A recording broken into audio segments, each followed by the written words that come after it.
obrigado. Estamos iniciando nosso estudo sobre os cantos em louvor.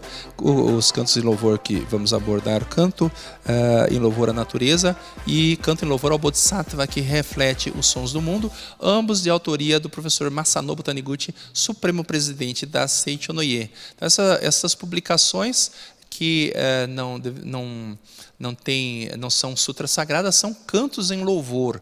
Então, esses cantos em louvor serão objetos desse estudo. Vamos fazer um estudo bastante breve.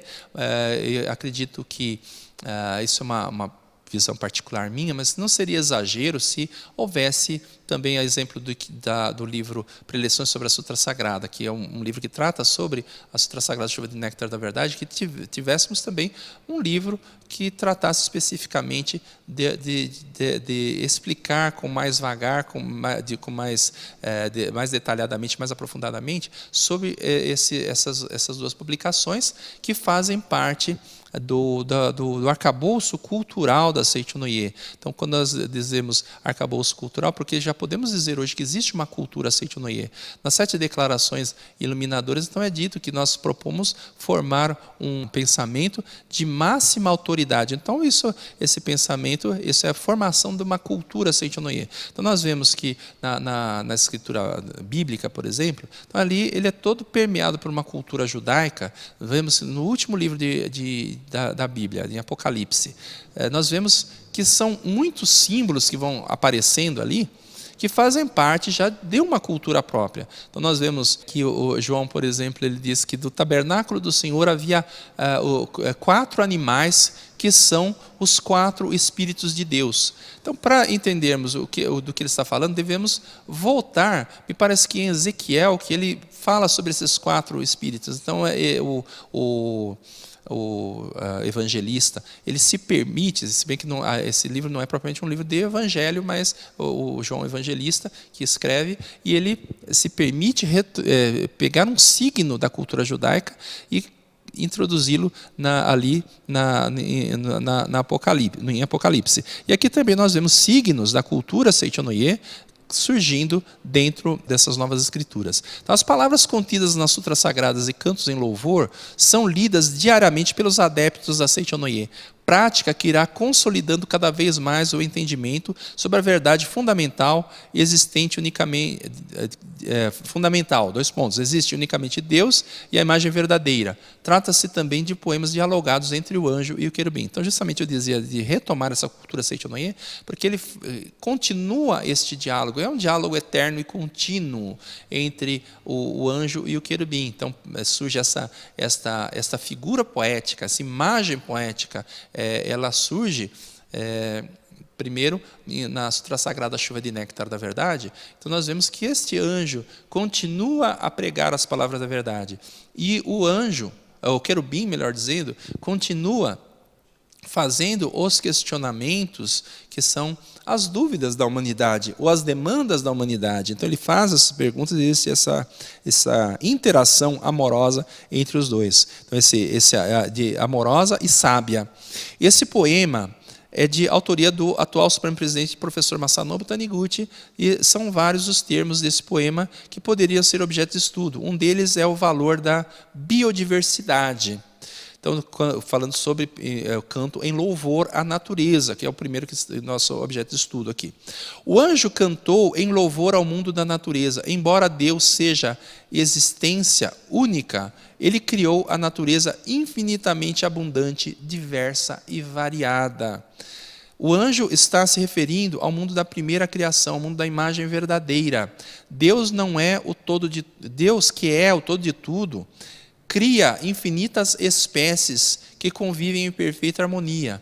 Para os povos que têm uma tradição cristã, podemos associar o mundo da imagem verdadeira ao capítulo 1 de Gênesis. Então, de fato, nós vemos que o capítulo 1 do livro de Gênesis é descrita toda a criação do mundo. Essa criação é a mesma a que se refere aqui o canto em louvor. O livro A Verdade da Vida, volume 11, capítulo 1, ressalta o valor da biodiversidade, lembrando que a criação de Deus é infinitamente rica em variedade de espécies, tamanho, cor, forma, etc. Isso porque a vida é unidade que se desdobra em pluralidade. Ao mesmo tempo, pluralidade compreendida na unidade. Então, são todos um e se manifestam de várias formas. Assim, todas as espécies convivem em harmonia, porque na realidade são um.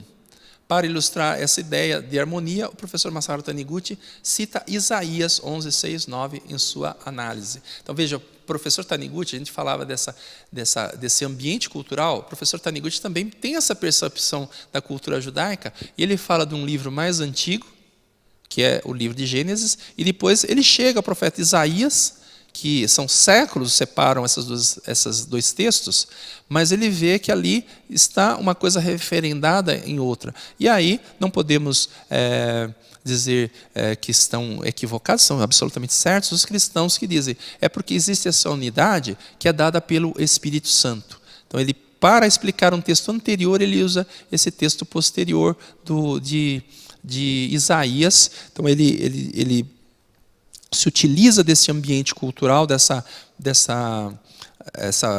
tradição cultural hebraica para dar essa explicação. A ideia de unidade se desdobra em pluralidade, e a pluralidade está contida na unidade, que também é familiar ao budismo. Então, no budismo, também existe essa ideia. Então, o mestre, quando cita Isaías, ele diz que a criança de peito, mais ou menos isso, a criança de peito brincará junto da áspide, e que o leão e o cordeiro pastarão juntos. Ele dá essa visão do mundo da imagem verdadeira. Então, apesar de a cultura ter se desenvolvido muito já no tempo de Isaías, então já havia sociedades, países, nações já consolidadas, e já havia guerras entre essas nações, já havia aparentemente hostilidade entre os animais. Ele ainda não perde esta visão desse mundo em que o cordeiro poderá pastar junto com o leão. Então, essa ideia do mundo da imagem verdadeira está ali presente no texto bíblico, como também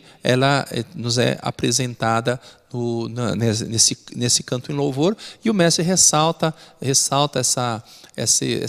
mundo da primeira criação, que Deus cria com infinitas ideias, seres diferentes que fazem parte da unidade. Então, elas estão retratadas ali no livro de Gênesis. A ideia de que a unidade se desenrola em pluralidade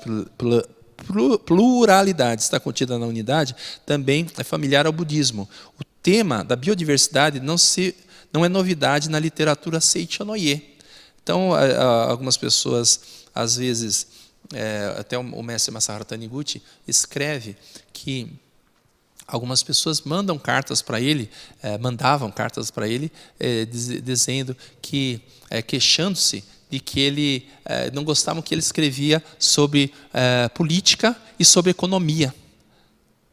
E eles reclamam, olha, eu quero coisas que me deem evolução espiritual. E o mestre diz que esse tipo de pessoas são pessoas que até se evoluem um pouco, compreendem um pouco a verdade, mas são pessoas que ainda não conseguem ter um grande desenvolvimento porque ficam presas aos seus pontos de vista egoísticos, aos seus objetivos imediatos, e não percebem que tanto a política quanto a economia são necessários para melhorar a vida das pessoas, a vida da comunidade, a vida do mundo. Então, elas são necessárias também, e que elas fazem, são palavras minhas agora, mas elas fazem parte do escopo religioso também. O religioso deve sim se ocupar dessas coisas.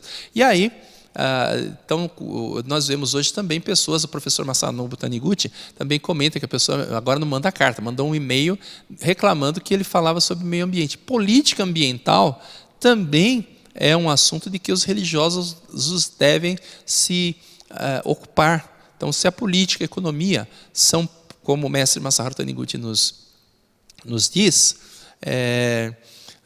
fazem parte do escopo da religião, também a política ambiental o faz. Eu lembro que uma pessoa já mandou um e-mail lá para a sede central, acabaram passando para que eu respondesse. Essa pessoa dizia, por que agora ficam falando sobre meio ambiente se o mestre nunca falou sobre isso? Primeira coisa, eu não disse isso direto para a pessoa, mas se você vai dizer que um pensador, um escritor, um filósofo, um teólogo, um religioso, nunca falou sobre uma coisa, você tem que saber, conhecer tudo que ele falou. Esse falou, se vamos dizer, está registrado como literatura, então você também tem obrigação de ter lido tudo que ele escreveu. Então, tem coisas que às vezes me perguntam, eu costumo responder assim, olha, que eu saiba, ou que eu me lembre, dentro da literatura traduzida, não tem nada sobre isso. Agora, neste ponto de meio ambiente, tem muita coisa traduzida do mestre Masaharu Taniguchi. Então veja que a pessoa reclamava dizendo, o mestre nunca falou. Primeiro, se fosse só o que o mestre falou, não precisava ter a figura do Supremo Presidente para que o movimento fosse um movimento que acompanha a evolução do tempo. Então mesmo, existem coisas hoje da ciência genética, por exemplo, que o mestre Masaharu Taniguchi nunca falou, porque isso não fazia parte dos conhecimentos científicos. A ciência mudou, as relações internacionais mudaram, o mundo mudou. Então, existem coisas que ele não falou de fato e precisam ser faladas. Mas, especificamente sobre essa parte do meio ambiente, eu poderia dizer que existe farto material sobre isso. Então, não existe nenhuma novidade sobre isso.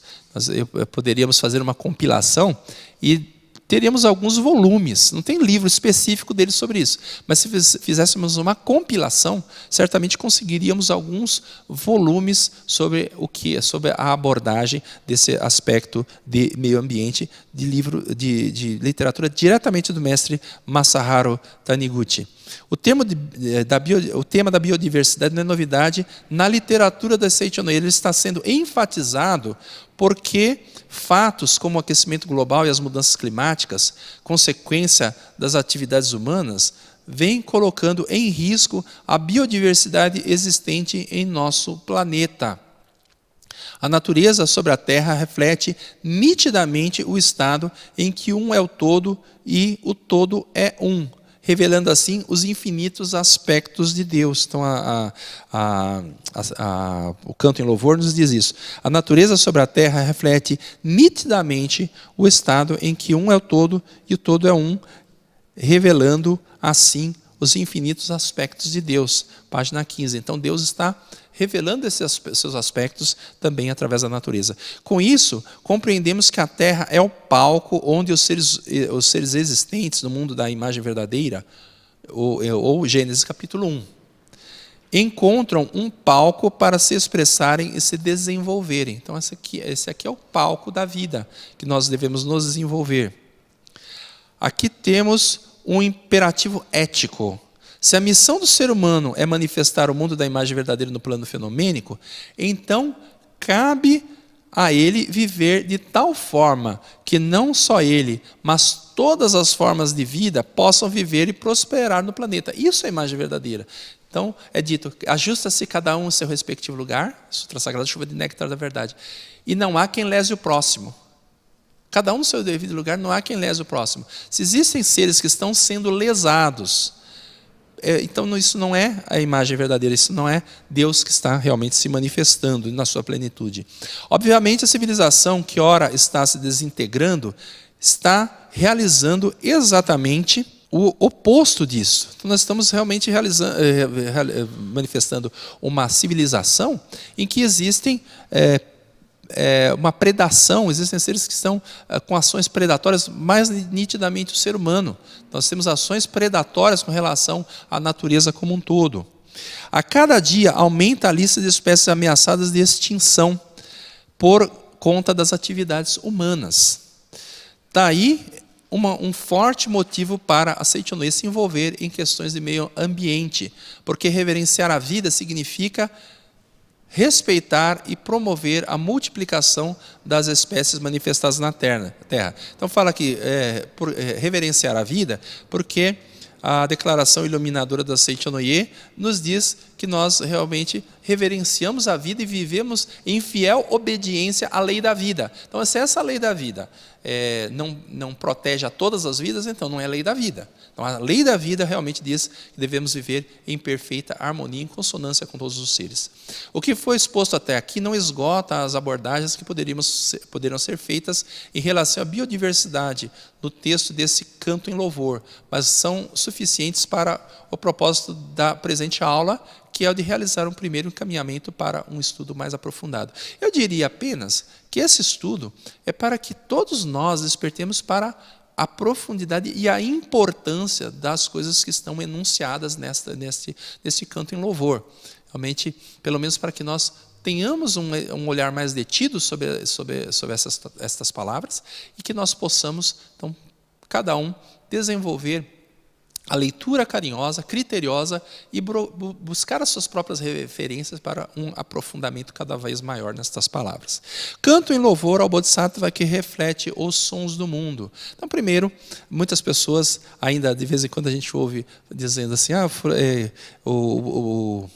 o Kanzen Bosatsu, ouve-se muito essa palavra, porque assim essa é a palavra em japonês, Bodhisattva que reflete os sons do mundo, é a tradução do termo japonês Kanzen Bosatsu. Então, durante muito tempo nós usamos diretamente o termo Kanzen Bosatsu, Kanon Bosatsu, Kasodati Kanon, existem várias formas que os japoneses usam, e aqui no Brasil, durante um tempo, utilizou-se o termo deusa da misericórdia, mas, veja, o próprio budismo não existe a figura do Deus, né, o sentido do kami, então não é muito apropriado. Então, como ela tem essa função de lei, de grande lei, a Bodhisattva reflete os sons do mundo, também é uma representação da grande lei que rege o universo, ela tem esse sentido de misericórdia.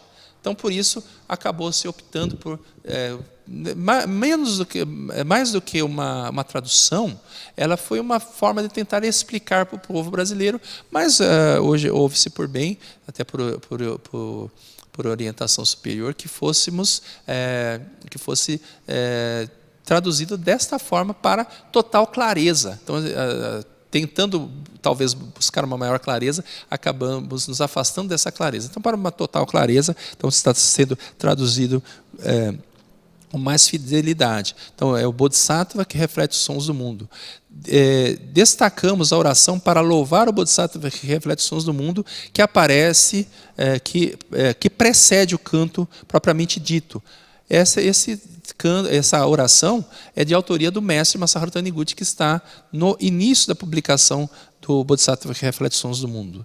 Afirma-se que o Bodhisattva que reflete os sons do mundo representa a grande compaixão, o poder da suprema sabedoria e a lei da mente que permeia todo o universo. Então aqui a gente já entende que esse Bodhisattva que reflete os sons do mundo, sim, realmente é a grande misericórdia, a grande compaixão, que é a tônica do universo, aquele que move o universo. O universo é o amor, a caridade, a grande compaixão.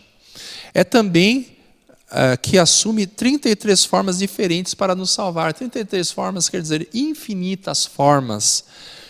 Sabemos que todos nós somos filhos de Deus. Assim, possuímos em nosso interior os atributos divinos, amor, sabedoria e força vital que podem se manifestar livre e infinitamente. No modo de viver natural, é exatamente isso que acontece. Entretanto, por vezes, de maneira inadvertida, estamos segurando o fluxo daqueles atributos, sofrendo e fazendo sofrer os que nos cercam. Então, esse sofrimento justamente vem pela transgressão da lei. E aí nós vamos entender realmente o significado profundo desta ação do Bodhisattva que reflete os sons do mundo. O Bodhisattva que reflete os sons do mundo, existe uma representação iconográfica, inclusive do Japão, ela tem milhares de braços, segurando vários objetos, que é para atender todos os pedidos das pessoas. Mas seria mais apropriado dizer atender às necessidades, porque nem sempre aquilo que nós pedimos é aquilo que nós necessitamos. Mas nós vamos sempre receber dessa grande lei de compaixão, de amor, aquilo que nós necessitamos. Então, essa é a síntese do Bodhisattva que reflete os sons do mundo. Um exemplo hipotético é o da mãe que está insatisfeita com o filho pequeno, porque é desobediente e desrespeita a sua autoridade. Essa criança pode estar lhe informando que ela mesma não aceita a autoridade dos que lhe são superiores, sua própria mãe, a avó da criança, os chefes do trabalho, ou qualquer outra figura de autoridade. Então veja, o Bodhisattva ele tem 33 formas. Ele aparece como pai, como filho, aparece como chefe do trabalho, como subordinado, como governo do país, governo da localidade, como povo da localidade, o povo que vive à nossa volta. Então ele vai se manifestando, por isso ele tem 1000 braços, ou infinitos braços e infinitas faces, então não só 33, tem infinitas faces. O Bodhisattva, que reflete os sons do mundo, também se manifesta em elementos da natureza, as formas das montanhas, o ir e vir das nuvens, os sons do vento, o fluxo dos rios, mas também no aquecimento global e nas mudanças climáticas que podem afetar a existência de muitas espécies e causar extinção, inclusive da própria humanidade. Tais fenômenos espelham a mente do egoísmo, a própria de quem considera o homem um ser carnal. Então, este Bodhisattva, que reflete os sons do mundo, ele vai se manifestando desta forma para que nós possamos entender que tudo é regido pela lei do amor e que nós desviamos dessa lei do amor, então vamos colher sofrimentos. Não percais Deus de vista, apegando-vos a vossas próprias posições. Então, aqui nos diz o texto, os benefícios da sociedade a que pertenceis não são necessariamente o bem. Os benefícios da sociedade a que os outros pertencem não são necessariamente o bem. Então, às vezes, a gente se apega a uma posição, à sociedade que eu vivo, o país que eu vivo, o meu grupo, a minha família, mas todo tipo de apego, ele naturalmente vai nos conduzindo a algum tipo de sofrimento. Se a humanidade, em vez de pensar na grande harmonia, insiste em buscar somente os prazeres e a satisfação dos próprios desejos, seria inevitável que as faunas e floras sofram graves danos e corram o risco de extinção. Então, do livro Viver com Alegria, do professor Seiichi Taniguchi. Então, se o ser humano, em vez de pensar na grande harmonia, insiste em buscar somente os prazeres e a satisfação dos próprios desejos, será inevitável que as faunas e floras sofram graves danos e ocorra o risco de extinção. Também nós vemos que os países dificilmente chegam a um denominador comum. Nós vemos que a cultura espiritualista, sempre que surge um grande movimento de unificação, como movimento de reação, surge o pensamento materialista e tenta ainda se impor. Então, as duas guerras mundiais, nós estão dentro de um mesmo período histórico. Nós vemos que a Primeira Guerra Mundial não é outra coisa senão um prelúdio da Segunda. As questões não só não foram resolvidas, como muitas foram agravadas.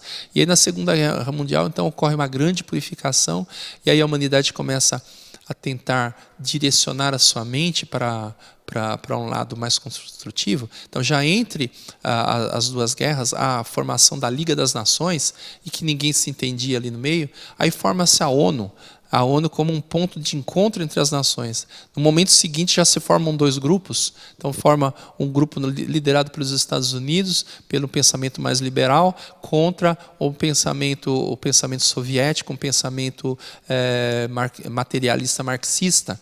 Então, naquele momento que poderiam as nações convergirem para um único ponto, já surge a divergência, daí a necessidade da formação, o aprofundamento de uma cultura verdadeiramente espiritualista, mas não é qualquer tipo de cultura espiritualista. Nós vemos pessoas se matando por causa de religião, mas um pensamento fincado na imagem verdadeira.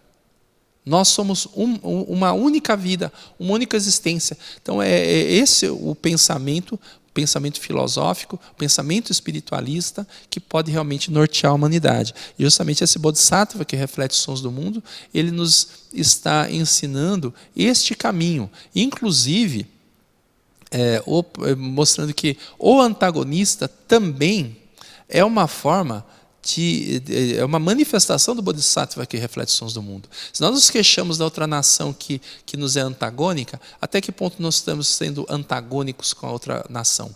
E aí nós perguntamos, mas eu não sou dirigente da nação, mas a nação, os dirigentes, representam a mente do povo. Se nós não podemos mudar o destino da humanidade diretamente com ações políticas, com ações de chefes de Estado, nós podemos mudar a nossa própria atitude. Quando a grande parte do povo brasileiro mudar a sua mente, os dirigentes também refletirão essa mudança, mudando para o lado iluminado, eles também mudarão para o lado iluminado. E mundialmente também não é diferente. Quem sabe se essas ameaças não representam uma grandiosa oportunidade para que decidamos firmemente concretizar a vontade de Deus, assim na terra como no céu? Então essa é a pergunta que se faz aqui na nossa apostila. Cultivar o amor, cuidar da natureza e conviver com tudo e todos, visando a mútua vivificação e doação. Então nós, dentro desse texto, nós vamos entender que esse Bodhisattva que reflete os sons do mundo, ele está realmente nos orientando a todo momento. Então, é a presença de Deus na nossa vida cotidiana. Temos o capítulo aqui do Canto em Louvor, que fala que realmente se chama o Bodhisattva que reflete os sons do mundo, é o Canto em Louvor ao Bodhisattva que reflete os sons do mundo, e o capítulo, o Bodhisattva que reflete os sons do mundo. E o anjo ensina, isso é prova de que vós sois filhos de Deus. Então a pergunta, mesmo assim não vejo a perfeição, o querubim pergunta, mas somente um mundo de muitas deficiências, falhas, carências e inconvenientes. Mas o anjo diz, isso é prova de que vós sois um filho de Deus, prova de que a perfeição habita dentro de vós. É porque mensurais a vós próprios, mensurais os outros e mensurais a sociedade com o padrão da medida da perfeição. Então, se nós vemos ainda imperfeições no mundo, é porque nós estamos mensurando pela nossa imagem verdadeira, que vedes somente as faltas. Se buscais impacientemente ver o mundo da perfeição neste mundo, vós vereis diante de deficiências e vos sentireis incomodados e tornareis irritados. Não busqueis a perfeição dentro dos fenômenos. Os fenômenos são um processo para a revelação da imagem verdadeira através das restrições de tempo e espaço. Um processo é sempre algo que está a meio termo e não completo. Assim como uma execução musical não pode ser finalizada quando está em andamento. Deveis apreciar corretamente a execução musical da vida humana. É tolice levantar a voz e pedir por uma conclusão rápida durante o curso da execução. Então, Mestre Masaharu Taniguchi, ele nos diz, enfatiza em vários livros, um que me vem à memória agora, é o livro A Verdade, volume 6, que ali ele conversando com um jovem, ele diz que levará muito tempo ainda para que nós consigamos estabelecer a paz mundial. Ainda levará muito tempo para que nós consigamos realmente manifestar a imagem verdadeira, manifestar o fenômeno autêntico nesse plano. Mas isso não deve ser motivo para desânimo. Então, justamente o nosso crescimento espiritual se dá dentro desse processo de buscar essa concretização. Então, talvez não, certamente a nossa geração não verá isso. Eu não sei se a geração de minhas filhas verá isso, mas o importante é que nós trilhemos o caminho, construindo o paraíso, pelo menos no nosso interior. Então Jesus Cristo diz, aquele que crê em mim fará as obras que faço até maiores. E qual a grande obra de Jesus Cristo? Realmente a edificação do eu interior. Então essa é a grande obra de Jesus Cristo. Ressuscitar os mortos, que eu saiba, ninguém que foi ressuscitado por Jesus Cristo continua vivo até hoje. Mas o ensinamento da eternidade da vida, isso ele deixou para sempre. Então essa edificação do homem eterno. Esse é o nosso caminho. Então, espero sinceramente que todos leiamos com assiduidade, com bastante seriedade e buscando refletir sobre cada palavra, possamos desfrutar da profundidade desses dois cantos em louvor. Canto em louvor à natureza e o canto em louvor ao Bodhisattva, que reflete os sons do mundo. Muito obrigado, muito obrigado, muito obrigado.